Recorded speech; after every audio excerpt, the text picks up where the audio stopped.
Time news मध्ये मी कैलास सोनवणे आपले हार्दिक स्वागत करतो। सुरुवातीला पाहूया 24 तासातील ताज्या घडामोडी। शुभम साळुंकेच्या खुनातील 6 संशयित आरोपींना पोलिसांनी केले जेरबंद।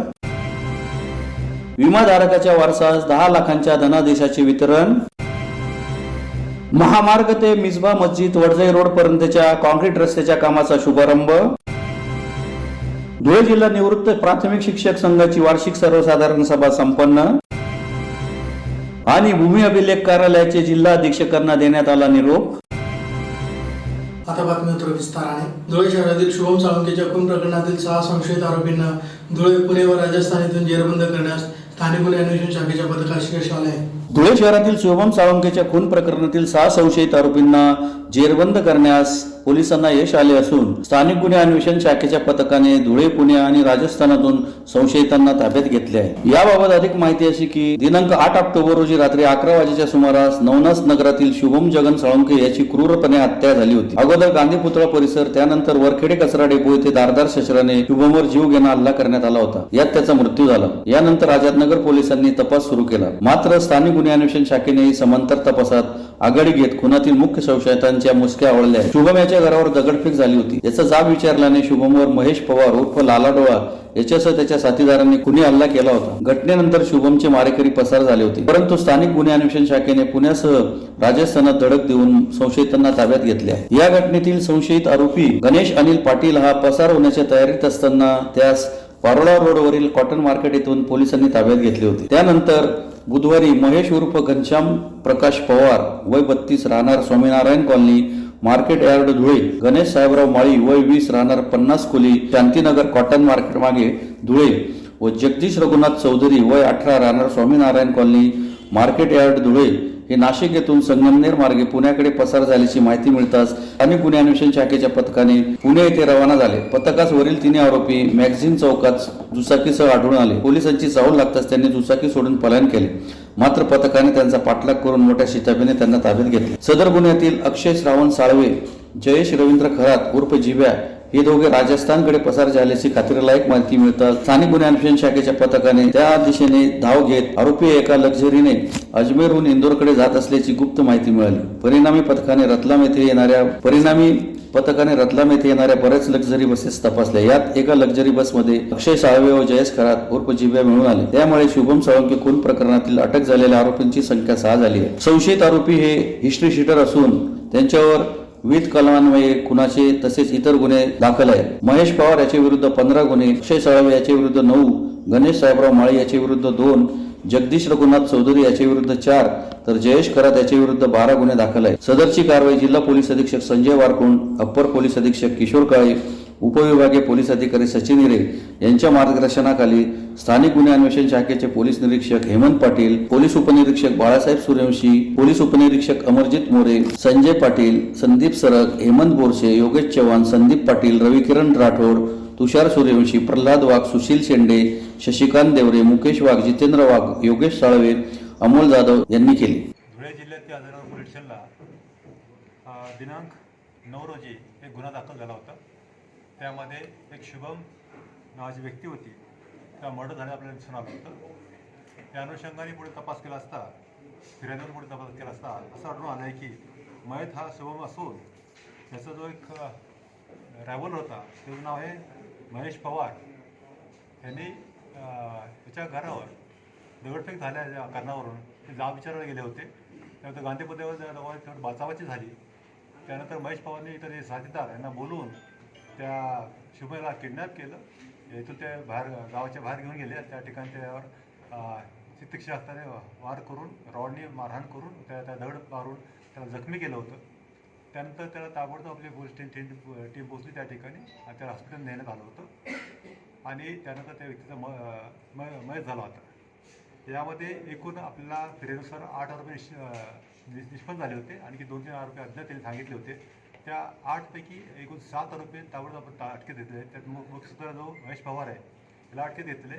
त्यातला फक्त एकच आरोपी आहे, तो नाशिककडचा आहे। त्याची आपली डिटेल्स मिळाले, त्या आपण लवकर अटकेत घेत आहोत।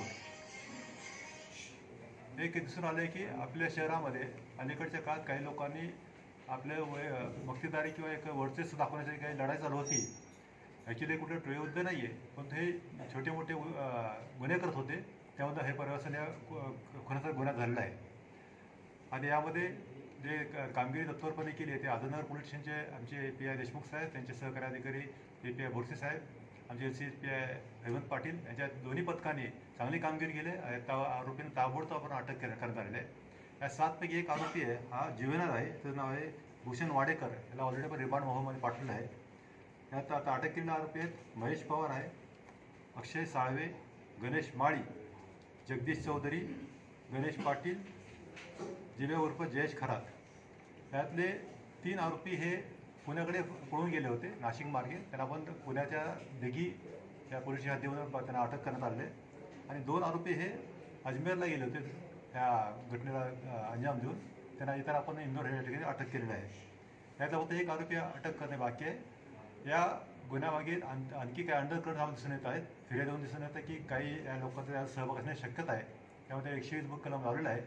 पुढील तपास करून आम्ही त्या आरोपींनी अटक करण्याचा प्रयत्न करू. फक्त सबळ नंतर आम्ही त्या कारवाई करू. याबद्दल ते सगळे तांत्रिक पुरावे आमच्याकडे उपलब्ध आहेत.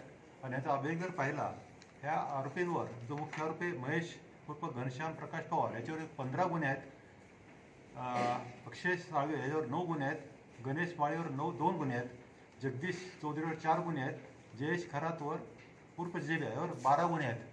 हे गुन्हे आहेत ते 307, 353, 392, 395 त्या राईटचे गुन्हे असे गंभीर प्रकारचे गुन्हे त्यांनी केलेले आहेत.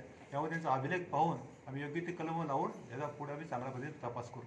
भारतीय डाक विभाग धुळे व Bajaj alliance general insurance company यांच्या संयुक्त विद्यमाने विमाधारकाच्या वारसास 10 लाखांचा धनादेश वितरणाचा कार्यक्रम शहरातील हॉटेल गणपती पॅलेस येथे संपन्न झाला. भारतीय डाक विभाग धुळे व Bajaj alliance general insurance company यांच्या संयुक्त विद्यमाने 396 रुपयांच्या विम्याच्या विमाधारकाच्या वारसास दाव्याच्या रकमेचा धनादेश वितरणाचा कार्यक्रम शहरातील हॉटेल गणपती पॅलेस येथे वरिष्ठ अधीक्षक प्रताप सोनवणे यांच्या हस्ते संपन्न झाला. बजाज अलायन्स जनरल इन्शुरन्स कंपनीतर्फे 396 रुपयांच्या अपघाती विम्याची स्कीम राबविली जात आहे. टाटा मोटर्सचे जितेंद्र शिरसाट यांचे नंदुरबार येथे अपघाती निधन झाले होते. त्यांनी 396 रुपयांचा विमा काढला होता. शिरसाट यांचे अपघाती निधन झाल्याने त्यांच्या पत्नी सुजाता शिरसाट यांना विमाधारकाच्या वारस दाव्याच्या 10 लाख रुपयांचा धनादेश वरिष्ठ अधीक्षक प्रताप सोनवणे यांच्या हस्ते देण्यात आला. या प्रसंगी अभिजित इंदलकर, ज्ञानेश्वर सूर्यवंशी, श्रीकांत देशमुख, संतोष थोरात, दिगंबर ऐरे, विनोद मोरे आदी उपस्थित होते. कंपनी या कंपनीची पॉलिसी आणि टपाल विभाग, इंडिया पोस्ट पेमेंट बँक यांच्या संयुक्त विद्यमाने हा आयोजित केलेला आहे. बजाज कंपनी आणि इंडिया पोस्ट पेमेंट बँक यांच्यामध्ये टायअप केलेलं आहे. त्यांची एक पॉलिसी आहे 396 रुपयाची. त्याच्यासाठी आपल्याला फक्त ऑनलाईन पॉलिसी मिळते, आधार कार्ड आणि ICPBचा एक अकाउंट पाहिजे. हे बेसिक कंडिशन. आणि 396 रुपयामध्ये 1 वर्षासाठी आपल्याला अपघाती विम्याचं 10 लाखाचं संरक्षण मिळतं. त्यामध्ये दुर्दैवाने मृत्यू झाला अपघातात तर 10 लाख रुपयाचा क्लेम मिळतो. आणि हे एक उदाहरण आता आपण समोर पाहत आहे. त्या पॉलिसी होल्डरचा मृत्यू झाला. दुर्दैवाने ही घटना अतिशय वाईटच आहे. परंतु आपण कौटुंबिक जीवन जगत असताना कधी काय होईल हे आपण सांगू शकत नाही. उद्या काय होईल, आपण आज इथे बसलो आहोत, इथून बाहेर गेल्यानंतर काय होईल हे आपण सांगू शकतो. अनिश्चितता जास्त आहे जीवनाला. म्हणून आपण गेल्यानंतर आपल्या फॅमिलीचं काय हा विचार आपण केला पाहिजे. आपला मृत्यू व्हावा अशी इच्छा नाही, परंतु घटना केव्हाही घडू शकतात. आणि म्हणून हे सिक्युरिटी कवच आपण प्रत्येकाने घेतलं पाहिजे. आणि फार 399 रुपये 396 रुपये म्हणजे फार मोठी रक्कम नाही. 1 वर्षासाठी 1 रुपया प्रति दिवस. आपण बाजारात गेलो तर 20 रुपये असे सहज खर्च होतो. तर 396 रुपये ही किरकोळ बाब आपल्याला आपल्या फॅमिलीला 10 लाख रुपयापर्यंत संरक्षण. आणि समजा तुम्ही जखमी झाल्या शेडमध्ये, तुम्हाला OPD ट्रीटमेंट घ्यायला लागली, त्याच्यातही तुम्हाला 30,000 रुपयापर्यंतचं भरपाई मिळू शकते. इनपेशंट तुम्ही ॲडमिट झालात तर तिथे 60,000 रुपयापर्यंतचा खर्च तुम्हाला मिळू शकतो. आणि आत्ताच सरांनी सांगितलं कॅशलेस हे जे हॉस्पिटल्स त्यांचे टायप झालेले आहेत, तिथे ॲडमिट झाला, पॉलिसी दाखवली तर तुम्हाला पैसे भरायची गरज नाही. 60,000 रुपयापर्यंत तुम्हाला ते कॅशलेस सुविधा मिळेल. म्हणजे एवढ्या मोठ्या फॅसिलिटीज त्याच्यामध्ये आपल्याला आहे. धुळे शहरातील प्रभाग क्रमांक 19 मध्ये महामार्ग ते मिसबा मस्जिद वडजय रोड पर्यंत 1 कोटीच्या निधीतून होणाऱ्या रस्ता काँक्रिटीकरणाच्या कामाचा शुभारंभ आमदार फारुख शाह यांच्या हस्ते संपन्न झाला. महानगरपालिका क्षेत्रात मूलभूत सोयी सुविधांचा विकास योजना अंतर्गत धुळे शहरातील प्रभाग क्रमांक 19 मध्ये महामार्ग ते मिसबा मस्जिद जुना वडजय रोड पर्यंत सुमारे 1 कोटी रुपयांच्या निधीतून होणाऱ्या कॉन्क्रीट रस्त्याच्या कामाचा शुभारंभ आमदार फारुख शाह यांच्या हस्ते गुरुवारी संपन्न झाला. या प्रसंगी हाफिज वसीम, सलीम शाह, नगरसेवक गनी डॉलर, नगरसेवक आमिर पठाण, प्यारेलाल पिंजारी, निजाम सय्यद, मौलाना शकील, कैसर अहमद, जावेद मिर्जा, सुफी आजी, हलीम शमसुद्दीन, आसिफ शाह, अनिश शाह, पप्पू शेख, सलमान खान, जावेद पठाण, बिलाल शेख, फिरोज शेख, सऊद आलम, आसिफ अन्सारी, इब्राहिम प्लंबर, आरिफ सय्यद, रज्जाक पठाण, फहद मिर्जा, नजर पठाण, वसीम पिंजारी, सद्दाम शाह, रियाज शाह, सबीर शाह, मोईन खान, माजिद पठाण, जिड्डा पैलवान आदी उपस्थित होते. प्रभाग क्रमांक 19 येथे मिसबा मस्जिद परिसरात रस्ता काँक्रिटीकरणाचा कामाचा शुभारंभ आज माझ्या हस्ते करण्यात आलेला आहे. आणि ह्या कामासाठी आमचे ह्या परिसरातील नगरसेवक आमिरभाई पठाण तसेच आमचे सामाजिक कार्यकर्ते सऊद आलम, सलमान खान, हलीम शमसुद्दीन, शाहिद सर, वसीम पिंजारी आणि असंख्य कार्यकर्त्यांनी माझ्याकडे ह्या परिसरात कॉन्क्रीट रस्ते व्हावे यासाठी मागणी केलेली होती. आणि त्या निमित्ताने मी मूलभूत सोयी सुविधेअंतर्गत 1 कोटी रुपये ह्या कामासाठी मंजूर करून दिलेले आहे आणि त्या कामाचा शुभारंभ आज माझ्या हस्ते करण्यात आलेला आहे.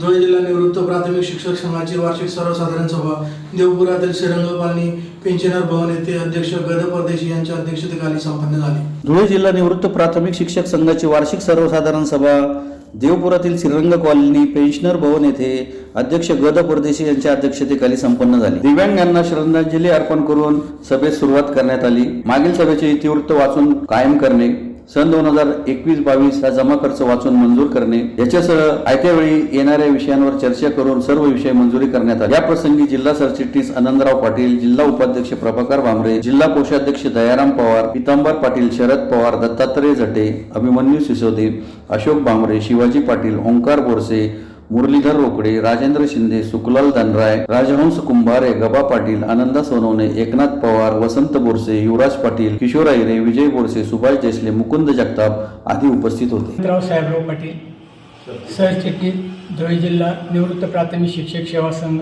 धुळे. याची सर्वसाधारण वार्षिक सभा संपन्न झाली. या सभेमध्ये तालुक्याचा आज वर्षाचा लेखाजोखा, 23 ताळेबंद, वर्षाचा आर्थिक जमा खर्च मंजूर करण्यात आला. पुढील वर्षाचं अंदाजपत्रक मंजूर करण्यात आलं आणि वर्षाचा जो तालुका संघटनेने जे पेन्शन अदालतमध्ये शिक्षकांचे जे प्रश्न सोडवले त्या प्रश्नांबाबत चर्चा करण्यात आली. तालुक्याला जे पेंडिंग प्रश्न असतात पेन्शन शिक्षकांचे ते तालुका संघटना सोडवते आणि तालुक्यात न सुटलेले प्रश्न हे जिल्हा संघटनेकडे दिले जातात आणि मग जिल्हा संघटना दुसऱ्या मंगळवारी जिल्ह्याला पेन्शन अदालत असते. त्या ठिकाणी शिक्षणाधिकारी 4 तालुक्यांचे गशीय असतात. त्या सर्वांच्या समोर या समस्या मांडून 4 तालुक्यांच्या समस्या जिल्हा परिषदच्या पेन्शन अदालतमध्ये सोडवल्या जातात. प्रत्येक तालुक्याला पेन्शन अदालत पहिल्या मंगळवारी असते दर महिन्याच्या आणि जिल्ह्याची पेन्शन अदालत प्रत्येक महिन्याच्या दुसऱ्या मंगळवारी असते. अशा प्रकारे या धुळे जिल्हा निवृत्त प्राथमिक शिक्षक सेवा संघाचं काम अविरत असं चालू आहे. आमच्या संघाचे संस्थापक अध्यक्ष राजा काका पवार हे वयाच्या 100 वर्षापर्यंत या सेवा संघाचं काम केलं. 100 वर्षाला फक्त 3 महिने कमी असताना ते दिवंगत झाले. शेवटच्या दिवसापर्यंत या संघटनेत ते कार्यरत होते.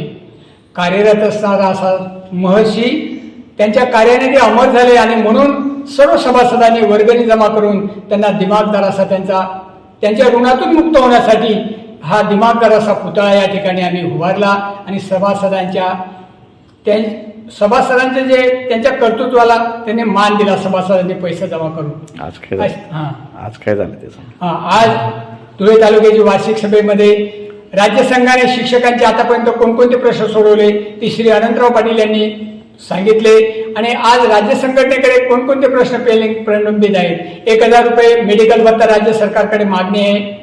13 वर्षांतर पेन्शन विक्री बंद झाली पाहिजे यासाठी राज्य सरकारकडे पाठपुरावा चालू आहे. पेन्शन विक्री 15 वर्षाऐवजी 13 वर्षातच ती पेन्शन विक्री आमची बंद झाली पाहिजे. अशा या 3 महत्त्वाच्या मागण्या राज्य सरकारकडे संघटनेचा पाठपुरावा चालू आहे. आतापर्यंत राज्य सरकार संघटनेच्या पाठपुराव्यामुळे जुलैची काल्पनिक वेतनवाढ राज्य सरकारने शिक्षकांना निवृत्त शिक्षकांना दिलेली आहे. नंतर संघटनेच्या पाठपुराव्यामुळे 6 ते 9 शिक्षकांचा कमी पेन्शन बसवतो तोही प्रश्न सुप्रीम कोर्टापर्यंत लढा देऊन तो सोडवला आणि निवड श्रेणीचा प्रश्न सुद्धा आम्हाला दिल्लीच्या सुप्रीम कोर्टापर्यंत लढा दिला संघटनेने आणि तो सुद्धा सर्वांचा तो जिल्ह्यामध्ये सोडवण्यात आलेला आहे. अशा प्रकारे ही संघटना राज्य सरकारने जर न्याय दिला नाही तर सुप्रीम कोर्टापर्यंत आपल्या लढा देऊन निवृत्त शिक्षकांचे प्रश्न आम्ही सोडवतो. अशा प्रकारे या संघटनेचं काम अगदी अव्याहत चालू आहे. धुळे जिल्हा भूमी अभिलेख कार्यालयाचे जिल्हा अधीक्षक प्रशांत बिलोलीकर यांची हिंगोली येथे बदली झाल्याने त्यांचा निरोप समारंभाचा कार्यक्रम संपन्न झाला. धुळे जिल्हा भूमी अभिलेख कार्यालयाचे जिल्हा अधीक्षक प्रशांत बिलोलीकर यांची बदली झाल्याने त्यांचा निरोप समारंभाचा कार्यक्रम संपन्न झाला. बिलोलीकर यांनी सन 2018 मध्ये धुळे जिल्हा अधीक्षक म्हणून कार्यभार स्वीकारला होता.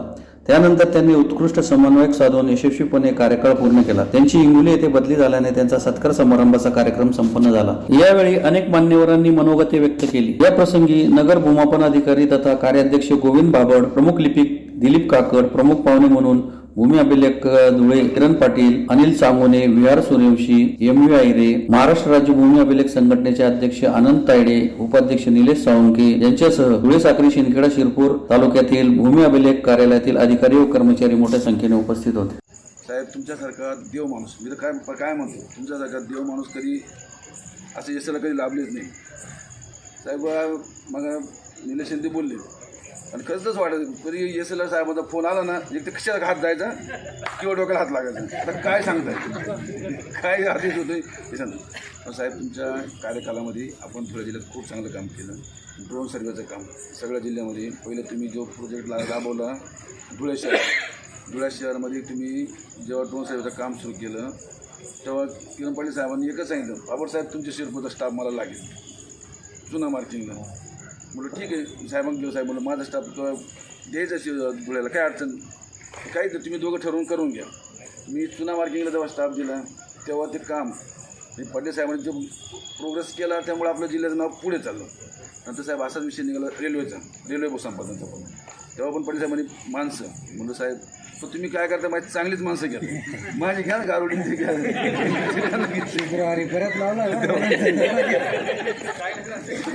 चांगलंच घ्या. माझं तिकडं उभं पडायला लागलं सगळं, त्याचं काय करायचं. साहेब, मी आज बघितलं हा सगळा स्टाफ जो आहे ना हा तुमच्या प्रेमापोटी आलेला आहे. कोणाला काय बळजबरी आणलेलं नाही, काही नाही. बरेच अधिकारी बदलून गेल्यावरती कर्मचारी जवळ पण येत नाही. साहेब, ही तुमच्या कामाची पावती, तुमच्या प्रेमापोटी सगळे लोक आलेले. मी तर हेच म्हणेल, आता स्वभावाला औषध नाही. आम्ही ती किती सांगितलं साहेब, तुम्ही जिंकूला कडक वागा, तुमच्याकडून शक्यच नाही, ही होणंही नाही. माणसाचा स्वभाव असतो, स्वभावाला औषध नाही, तुमचा तो बदल होणार नाही. साहेब, आम्ही फक्त धुळे जिल्ह्यात पुन्हा एकदा ठळक घडामोडींवर. शुभम साळुंकेच्या खुनातील 6 संशयित आरोपींना पोलिसांनी केले जेरबंद. विमाधारकाच्या वारसास 10 लाखांच्या धनादेशाचे वितरण. महामार्ग ते मिसबा मस्जिद वडजई रोड पर्यंतच्या कॉन्क्रीट रस्त्याच्या कामाचा शुभारंभ.